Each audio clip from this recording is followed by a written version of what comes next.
Arkadaşlar. Bugün ben dışarıdayım. Bugün annem bana bu sakız makinesinden aldı. Gerçekten oynayacağım. Osman'ıma bitirdikten sonra bunu yiyeceğim. Kanamamı Göksenin, sakız makinenizde sakızınız kaldı mı acaba? Buradan konuşabilirsin. babam mı? İyi babacığım. Ha, çok güzel. Babacığım, biz yeni bir sakız makinesi aldık. Babacığım, biz yeni sakız makinesi aldık bak. Çok güzelmiş. Çok güzel. Buradan sakız siparişi verebilirsin. Hı hı. Hı. Evet. Ver bakalım, bir nasıl vereceksin? Ha? Böyle kavga gibi sakız istiyor.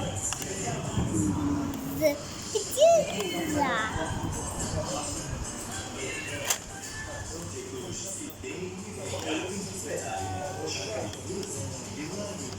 Ne kadar güzel bir sakız makinesiymiş.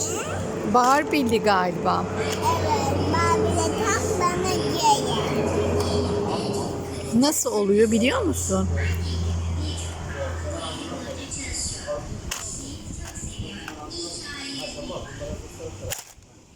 Geldin mi bakalım?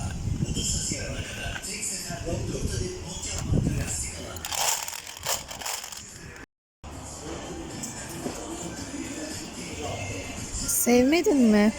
Sevdim.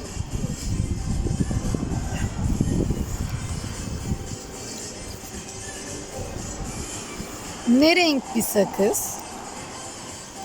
Turuncu.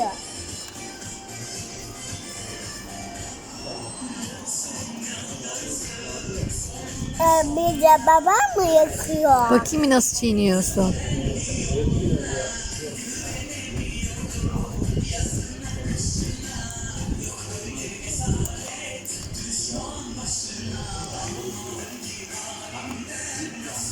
Anneciğim. Öyle sakızca hayır gerekmiyor benim sakızım ben.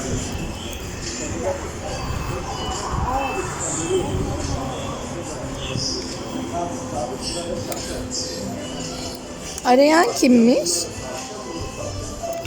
Ya sakızcı. Sakız mı istiyorlar?